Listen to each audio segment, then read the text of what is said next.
scientists don't really know what a thought is. What is a thought? Where does it live in you?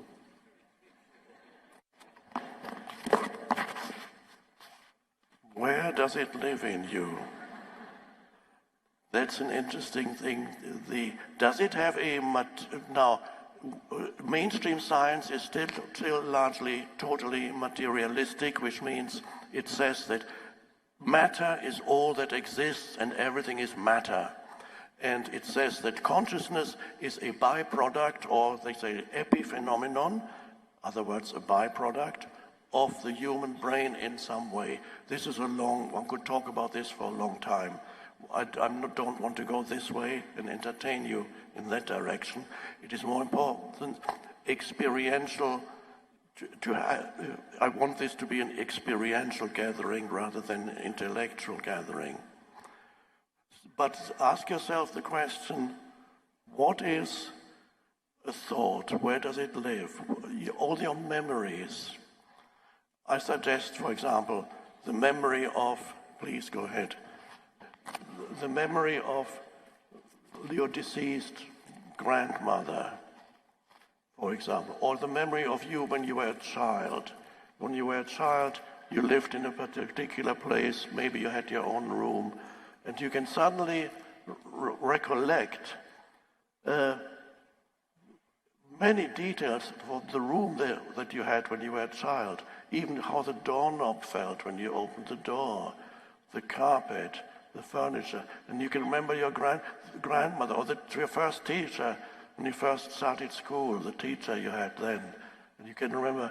Okay, now you hadn't perhaps thought of that first grade teacher in several years, but now that I mention it, suddenly there he or she pops up.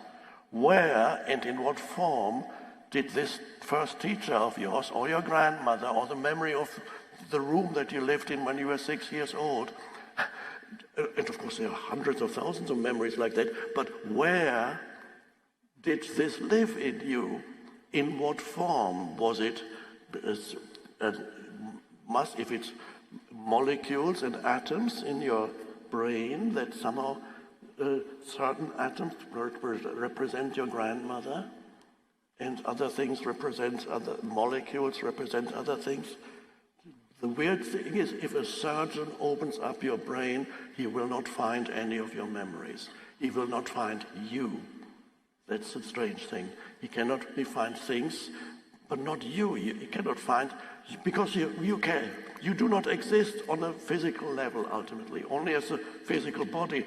But the depth of you as who you are, even who you are as a person, which is still limited, even that, just the human, you don't exist as in the physical realm, really. I don't know where you exist, perhaps in the cloud and then you download the memory from the cloud. So every thought is invisible. But of course, it uses the brain in order to express itself. Emotion too, the emotion itself is not visible, but it can manifest, of course, with physical symptoms in the body. But in itself, it's an energy field, a non-physical energy field. So the entire structure of the psychic structure of you is essentially invisible.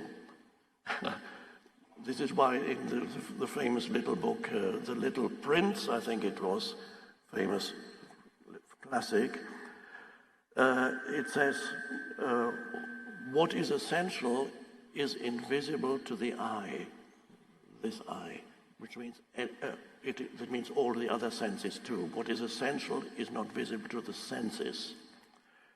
So you are essentially invisible. You are not ultimate. And the way I see it, a thought does not even exist in this dimension. That's all. You are multidimensional.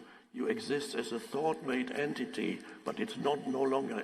It's associated with the physical realm, but it is not confined to the physical realm. Your thoughts are invisible. Your whole sense of who you are is invisible. nobody could find it by looking for you in the physical realm. You're not there. And it's an amazing realization that who you essentially are is you're invisible. All the thoughts that go through your head, they are not visible to the senses. Interesting. So, and that's only the surface part of you, even there. Let's go back to the analogy of the ocean. You have the ocean. On the surface of the ocean, there are waves and ripples. Now, in this analogy, let's say every little ripple or wave believes itself to be an independent entity, disconnected from other ripples. It only knows itself as a ripple because it doesn't know its own depth. And every wave only knows itself as a wave. Wave could be perhaps VIPs. If you own a private jet, you're a wave. And if you don't, you're a ripple. But the wave and the ripple are all short-lived. Their destiny is the same. The body, one day the body is here, you're somebody, the next day you're nobody. Whether you're a wave or a ripple, doesn't matter.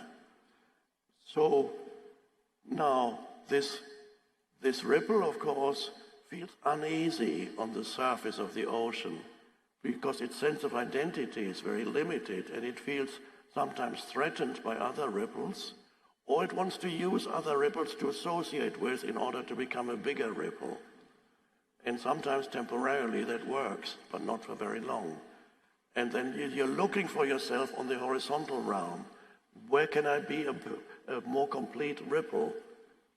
Can you help me be a more complete ripple? No.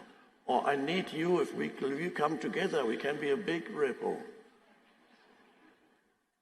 And nothing really works. In one moment, the ripple goes to a talk, and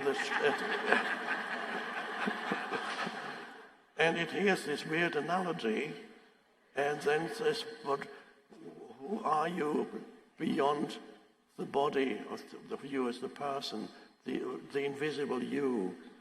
Can you become aware of the invisible you, which is first of all, it's the person that consists of thoughts and emotions, but that's already a little bit beyond the surface of the ocean. You go a little bit into the ocean, and there you exist as a person. And there's all your emotions and your thoughts and your identity as a human.